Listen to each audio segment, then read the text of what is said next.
ہمیں یہ بات ضرور ذہن میں رکھنی چاہیے۔ اللہ کے رسول صلی اللہ علیہ وآلہ وسلم نے فرمایا کہ اس رمضان کا اور روزے کا آپ نے اس طرح دھیان رکھنا ہے۔ آپ نے فرمایا کہ دیکھیے روزے دار کو ایسی کیفیت ذہن میں رکھنی چاہیے، ان سابہ، کوئی شخص اس کو گالی دیتا ہے، اوقات لہ، کوئی شخص آپ کے اس سے لڑائی کرتا ہے، اس کے ساتھ بحث کرتا ہے، فلیقل انی امرؤ صائم، کہ جناب میں نے تو روزہ رکھا ہے، میں بد کلامی نہیں کر سکتا، میں فوش گوئی نہیں کر سکتا، میں گالی نہیں دے سکتا، میں جھوٹ نہیں بول سکتا، یہ میرا روزہ ہے، کیونکہ روزے کا معنی ہی رکنا ہے۔ کیسا حق ادا کر رہے ہیں ہم اللہ کے نائب ہونے کا۔ میرے بھائیوں، اپنی عادت میں تبدیلی پیدا کریں۔ یہ جمعہ سن کر اپنے اندر تبدیلی لے کے آئے۔ میری بہنیں سن رہی ہیں، اپنے خامدوں میں یہ بات، اپنے اندر بھی، اپنے خامدوں میں، اپنے بچوں میں یہ احساس دلائیں کہ یہ مال ہمارا نہیں ہے، اللہ کا دیا، اس کے رستے میں جائے گا، اچھا مال دیں۔ آپ نے کسی کو ویسے صدقے زکوٰۃ سے ہٹ کر دینا ہے، اس کے مطابق اس کو چیزیں دیں، ردی چیزیں نہ دیا کریں۔ سوچیں وہ چیزیں جس طرح کی استعمال کرتا ہے نا، اس کو اس کے مطابق اس سے اچھی دیں، تاکہ آپ کی محبت اس کے دل میں رہے کہ اس نے میرا دھیان رکھا تھا۔ الحمدللہ نحمدہ ونستعینہ ونستغفرہ ونؤمن به ونتوکل علیہ ونعوذ باللہ من شرور انفسنا ومن سیئات اعمالنا من يهده الله فلا مضل له ومن يضلل فلا هادي له وأشهد أن لا إله إلا الله وحده لا شريك له وأشهد أن محمدا عبده ورسوله يا أيها الذين آمنوا اتقوا الله حق تقاته ولا تموتن إلا وأنتم مسلمون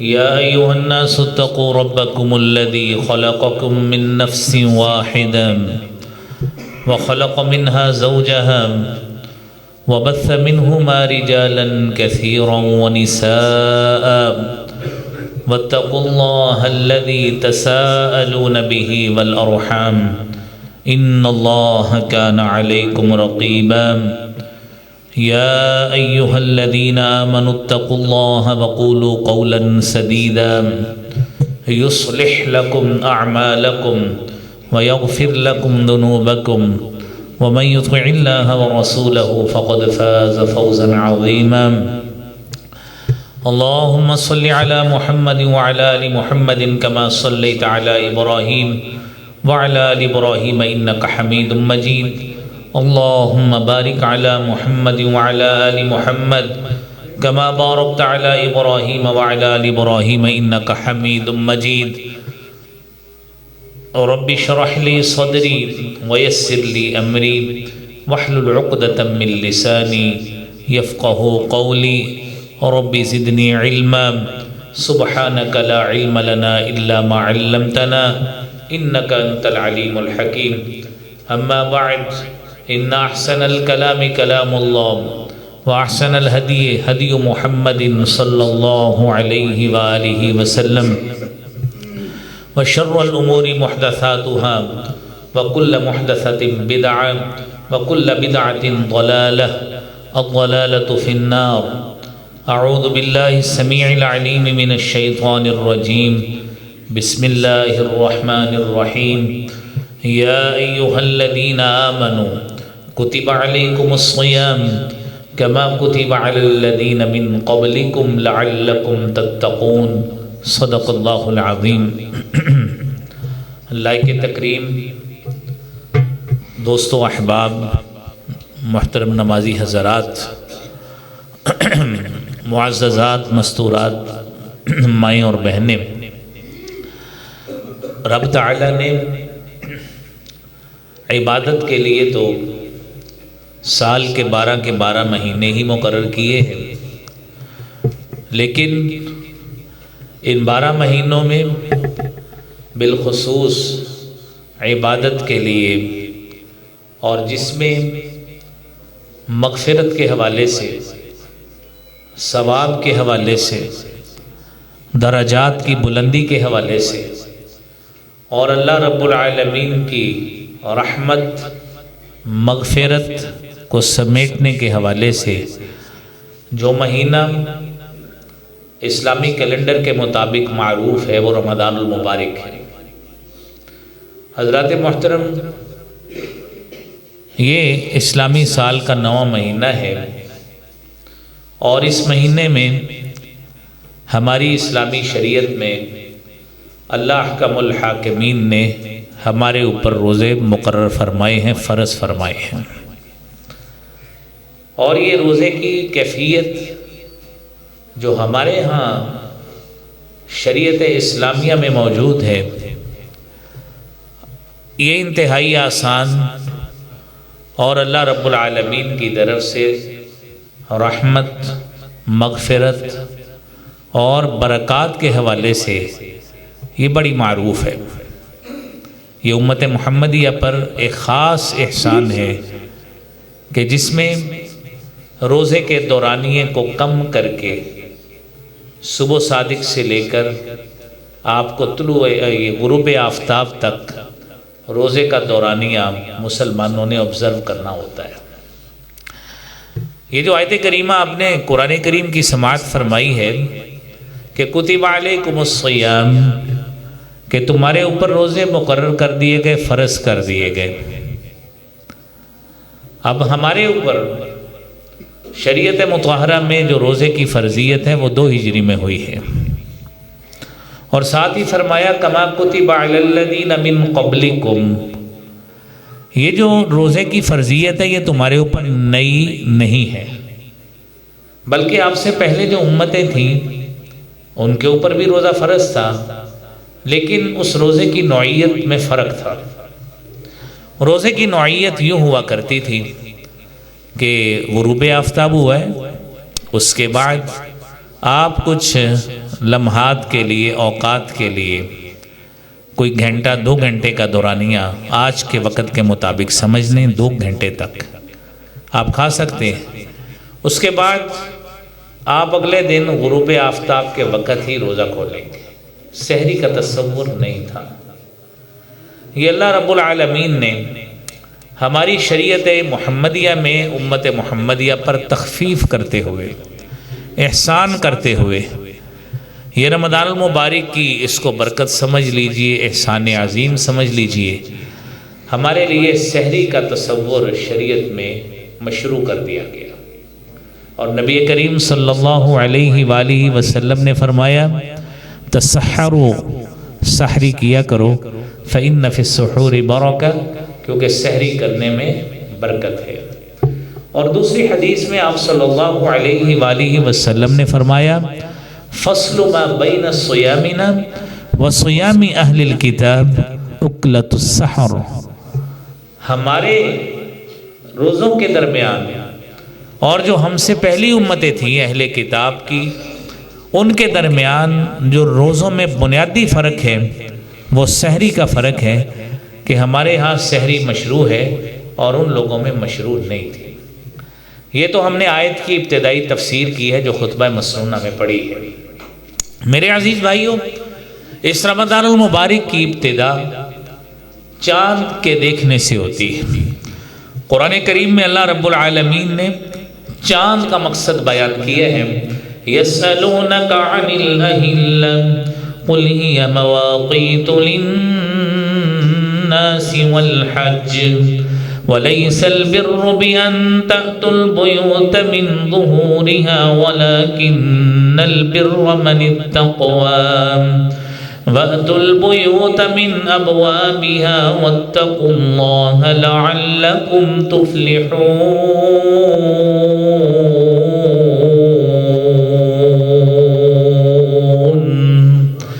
یہ سورہ بقرہ کی آیت ہے۔ اے نبی صلی اللہ علیہ وسلم، لوگ آپ سے چاند کے بارے میں پوچھتے ہیں، آپ ان سے ہم کلام ہو اور ان کو بتائیں۔ قُلْ هِيَ مَوَاقِيتُ لِلنَّاسِ، یہ لوگوں کے لیے وقت مقرر کرنے کا ایک ذریعہ ہے۔ والحج، اور حج کرنے کا موجب بھی یہی چاند ابتدا میں ہوتا ہے، اس سے تاریخوں کا تعین ہوتا ہے۔ مواقیت للناس، وقت کا تعین ہوتا ہے، دنوں کا تعین ہوتا ہے، مہینوں کا تعین ہوتا ہے۔ مہینے کا تعین رمضان ہوگا تو ہم روزے رکھیں گے، مہینے کا تعین ذوالحج کے حوالے سے ہوگا تو ہم اس مہینے میں مخصوص دنوں میں حج بھی کریں گے۔ تو لہذا یہ اوقات کا جو تصور ہے یہ چاند کے دیکھنے کے ساتھ ہوتا ہے، اور رسول اللہ صلی اللہ علیہ وآلہ وسلم نے فرمایا، صحیح مسلم کی 2514 نمبر حدیث ہے، فرمایا صوموا لرؤیتہ وافطروا لرؤیتہ، آپ روزہ رکھیں چاند کو دیکھ کر، وافطروا لرؤیتہ، اور چاند دیکھ کر ہی آپ روزہ رکھنا چھوڑیں، یعنی جب رمضان پورا ہو جائے گا، شوال کا چاند نظر آئے تو تب روزہ چھوڑنا ہے، اس وقت تک آپ نے روزے رکھنے ہیں۔ پھر آپ نے مسئلہ مزید سمجھایا، رسالت مآب صلی اللہ علیہ وآلہ وسلم نے فرمایا فَإِنْ غُمَّ عَلَيْكُمْ، اگر تمہارے اوپر بادل چھا جاتے ہیں، جس طرح کہ آج پریڈکشن ہے کہ آج بھی بادل ہی ہیں اور کبھی کبھار سورج نکلتا ہے اور پھر سورج بادلوں کی اوٹ میں چلا جاتا ہے، فرمایا اِنْ غُمَّ عَلَيْكُمْ، اگر بادل چھا جائیں فَأَكْمِلُوا الْعِدَّةَ 30، تو پھر تم نے 30 کا عدد پورا کرنا ہے۔ یہ میرے بھائیوں ہماری شریعت کتنی پیاری شریعت ہے، سارے کا سارا حل اس شریعت میں بتا دیا گیا۔ اس میں کوئی شک نہیں ہے کہ ہماری رؤیت ہلال کمیٹی میں بہت بہت جید علماء ماشاءاللہ ہوتے ہیں، ہر مسلک سے انہوں نے نمائندگی لی ہے تاکہ کوئی مسلک کے فالوور اس کمیٹی پہ انگلی نہ اٹھائیں، اور ان کا بنیادی مقصد اجتماعیت ہوتا ہے کہ قومی لحاظ سے ہم ایک دن روزے کا، عید کا اور جو دیگر ہمارے جو دن ہیں ان کا تعین کر لیں، امت میں اختلاف نہ ہو۔ لیکن بدقسمتی ہے ہمارے ہاں عوام الناس کے اندر بسا مواقع پہ ایسے ہوتا ہے کہ لوگوں سے یہ بات سننے کو ملتی ہے، جی رؤیت ہلال والے ہمارا روزہ کھا گئے ہیں۔ میرے بھائیوں یہ علماء کرام ہوتے ہیں، آپ جس مسلک کے بھی لوگ ہوں وہ جید علماء ہیں۔ مومن آدمی تو ایک روزے کا میرے بھائیوں کفارہ نہیں دے سکتا، وہ علماء 25 کروڑ لوگوں کا کہاں پہ کفارہ دیتے پھریں، کیسے ممکن ہے؟ تصدیق کے مراحل ایسے ہوتے ہیں۔ میں نے ہفتے کے دوران جو درس دیا تھا، میں نے اس میں یہ بات مکمل وضاحت کے ساتھ 1-2 مثالوں سے بتائی تھی کہ فلاں سال یہ ہوا تھا، اس لیے رات 11 بجے اعلان ہوا ہے، تو 11 بجے چاند نہیں نکلتا ہوتا، اس کی تصدیق کرتے وقت، بندے ڈھونڈتے وقت، ان کا حلف کا پروسیس مکمل کرتے ہوئے، کیونکہ سرکاری لوگ اس میں ساتھ ہماری جو ڈسٹرکٹ مینجمنٹ ہوتی ہے وہ شامل ہوتی ہے، جب تک وہ مرحلہ پورا نہیں ہوتا اس وقت تک اناؤنسمنٹ نہیں کی جاتی ہے۔ تو لوگوں کو چونکہ اس بات کی حساسیت کا اندازہ نہیں ہے، تو اس لیے ہم بہت جلدی یہ بات کہہ دیتے ہیں کہ لو جی انہوں نے چاند چڑھا کے سونا ہے، آج چاند نہیں چڑھا کے سونا۔ میرے بھائیوں علماء کرام ہیں، چاند کی رؤیت کا جو مخصوص وقت ہے وہ اسی وقت ہی رہنا ہے، تو اس کے علاوہ اس کے بعد وہ چاند کی رؤیت نہیں ہوتی۔ اس کی تصدیق کرتے وقت گھنٹہ بھی لگ سکتا ہے، 2 بھی لگ سکتے ہیں، 3 بھی لگ سکتے ہیں، کوئی حرج نہیں۔ تو اس لیے آپ اس لحاظ سے بدگمان مت ہوں۔ تو نبی کریم صلی اللہ علیہ وآلہ وسلم ایک دن اپنے صحابہ میں بیٹھے ہیں، آپ بتا رہے ہیں، فرمایا شہر ھکذا، آپ نے دونوں ہاتھ اپنے اس طرح اٹھائے، فرمایا شہر ھکذا الشہر ھکذا، اور تیسری مرتبہ آپ نے ایسے کر کے ایسے کر لیا، یعنی مہینہ جو ہے وہ 30 دن کا بھی ہو سکتا ہے اور مہینہ 29 دنوں کا بھی ہو سکتا ہے۔ لہذا اس بات کے حوالے سے ہمیں بدگمان نہیں ہونا چاہیے۔ ایک اہم بات اس حوالے سے، آخری حدیث چاند کے حوالے سے سن لیں۔ نبی اکرم صلی اللہ علیہ وآلہ وسلم کے پاس ایک صحابی آتا ہے، اور اعرابی صحابی تھا، اس نے آ کے کہا اللہ کے رسول صلی اللہ علیہ وسلم میں نے چاند دیکھا ہے۔ اگلے دن اس نے تقریباً آپ سمجھیں کہ زور سے پہلے یہ بات بتائی آنکھیں، آپ نے فرمایا هل تشهد ان لا الہ الا اللہ، کیا اس بات کی گواہی دیتے ہو اللہ تعالیٰ ایک ہے؟ اس نے کہا جی ہاں میں گواہی دیتا ہوں۔ فرمایا هل تشهد ان محمدا عبدہ ورسولہ، دیتے ہیں گواہی اللہ کے رسول ہے، اللہ کے رسول صلی اللہ علیہ وسلم؟ اس نے کہا جی جی گواہی دیتا ہوں۔ یہ 2 حدیثیں اس طرح کی، شوال کے چاند کے حوالے سے بھی اور رمضان کے حوالے سے۔ آپ نے اس وقت دن چڑھے حضرت بلال رضی اللہ تعالیٰ عنہ سے کہا لوگوں میں اعلان کر دیجئے ہم کل روزہ رکھیں گے، چاند نظر آ گیا ہے، لیکن چونکہ وقت سحری کا گزر گیا ہے، ہم ایک روزے کی اب قضائی دیں گے۔ شہادت ایک بندے کی ہی کافی ہوتی ہے پورے لوگوں کو روزے رکھوانے کے لیے، لیکن اس کی تصدیق ضروری ہے، اس کے بغیر یہ کام ہوتا نہیں ہے۔ تو میرے عزیز بھائیوں، آج بھی انتظار کیجئے گا، تو لہذا کومنٹ پاس کرنے میں ہم بہت جلدی کرتے ہیں۔ ہماری پاکستانی قوم ماشاءاللہ ویسے ہی بہت جلد باز ہے، ہر معاملے میں جلدی کرتی ہے، لیکن عبادت کرنے میں جلدی نہیں کرتی، اس میں سب سے آخر میں آتے ہیں، لیکن کومنٹ پاس کرنے میں بہت جلدی کرتے ہیں۔ لہذا اس میں بھی جس طرح بقیہ کاموں میں تاخیر کرتے ہیں نا، تو اس میں بھی ذرا ہم تھوڑا سا تاخیر ہی کر لیا کریں گے تو انشاءاللہ اچھا رہے گا۔ تو میرے عزیز بھائیوں، نبی کریم صلی اللہ علیہ وآلہ وسلم نے اس رمضان المبارک کی تجلیات اور رحمتوں کے حوالے سے بیان فرمایا ہے۔ صحیح مسلم کی 2496 نمبر حدیث ہے، فرمایا اذا دخل رمضان، رمضان شروع ہوتا ہے، فتحت ابواب الجنہ، اللہ رب العالمین کی طرف سے جنت کے دروازے کھول دیے جاتے ہیں۔ اور سنن ابن ماجہ کی 1642 نمبر حدیث میں فرمایا اذا کان اول لیلۃ من رمضان، جب پہلا رمضان ہوتا ہے، فتحت ابواب الجنہ، جنت کے دروازے کھول دیے جاتے ہیں، وغلقت ابواب جہنم، جہنم کے دروازے بند کر دیے جاتے ہیں۔ یہ رحمت کی نشانی ہے اللہ رب العالمین کی طرف سے کہ آپ کے لیے اللہ کی رحمت اتنی وسیع ہے کہ رحمتوں کا انبار لگا ہے، آپ آتے جائیں، اللہ کی رحمتوں سے نیکیاں کرتے جائیں، اور نیکیاں کرتے وقت آپ کی موت آ گئی، انشاءاللہ سیدھے جنت میں جائیں گے، کیونکہ جہنم کے دروازے آپ کے لیے بند ہو چکے ہیں۔ یہ ان لوگوں کے لیے جو نیکیاں کریں گے۔ اس کا یہ مطلب ہرگز نہیں ہے کہ کوئی شخص وہ نیکیاں بھی نہیں کرتا تو جہنم کے دروازے اس کے لیے بھی بند ہو گئے ہیں۔ میرے بھائیوں، یہ ایسا نہیں ہے، یہ اس رحمتوں کے حصول کے لیے جو طلبگار رہنے والا ہے، جو نیکیوں کو پرسو کرنے والا ہے، اور اس رمضان المبارک کے مہینے میں وہ کثرت کے ساتھ نماز بھی پڑھتا ہے، وہ روزہ بھی رکھتا ہے، وہ تلاوت قرآن بھی کرتا ہے، اس کے لیے میرے بھائیوں یہ رحمت کے دروازے اللہ رب العالمین نے کھولے ہیں اور جہنم کے دروازے بند کر دیے گئے ہیں۔ اور مسند احمد کی حدیث ہے، نبی کریم صلی اللہ علیہ وآلہ وسلم نے فرمایا قد اظلکم شہر عظیم، اللہ تعالیٰ نے تمہارے اوپر ایک بڑا مہینہ سایہ فگن کیا ہوا ہے، شہر مبارکن، ایسا مہینہ جو بابرکت مہینہ ہے، اور ایسا مہینہ ہے جس میں اللہ رب العالمین نے ایک ایسی رات رکھی ہے، فیہ لیلۃ خیر من الف الشہر، جو 1000 مہینے سے بہتر ہے۔ لہذا آپ نے فرمایا من حرم خیرہا فقد حرم خیر کلہا، ساری کی ساری حرم خیر کلہا، ساری کی ساری حرمت اس کے لیے لکھ دی گئی اگر اس نے اس رات سے وہ اپنے آپ کو محروم کر بیٹھا۔ میرے بھائیوں، اس رات کو تلاش کرنا، کیونکہ اس رات میں ہوتا کیا ہے، تنزل الملائکۃ والروح فیہا بإذن ربہم من کل امر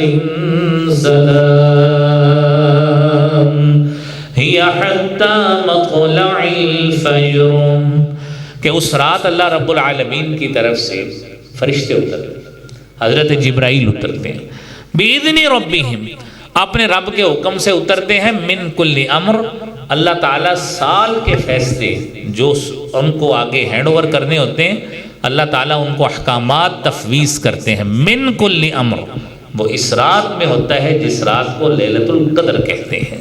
تو اس لیے میرے بھائیوں، اس رات کو جاگنا اور اس رات کی عبادت کرنا، جو 83 سال اور کچھ مہینے اس سے بہترین، اس سے بھی فضیلت کے اعتبار سے بڑی رات ہے۔ اس لیے میرے بھائیوں، مسلمانوں کو خصوصاً اس رات کا اہتمام کر کے نبی اکرم صلی اللہ علیہ وآلہ وسلم نے فرمایا کہ التمسوها فی آخر شہر من رمضان، آپ اس کو تلاش کریں، رمضان کے آخری عشرے میں اس کو تلاش کریں، تاک راتوں میں جاگیں، آپ جاگتے رہیں گے ساری راتیں، انشاءاللہ اس رات کے مستحق آپ ضرور پائے جائیں گے انشاءاللہ تعالی۔ تو میرے عزیز بھائیوں، اس مہینے میں جو کرنے والے کام ہیں، سب سے پہلا کام جو ایک تو آپ کو ابتدائی مسائل بتا دیے کہ چاند دیکھنا ہے، اور چاند دیکھ کر جو اللہ کے رسول صلی اللہ علیہ وآلہ وسلم دعا فرماتے تھے، اللہم اہلہ علینا بالایمان والامن والایمان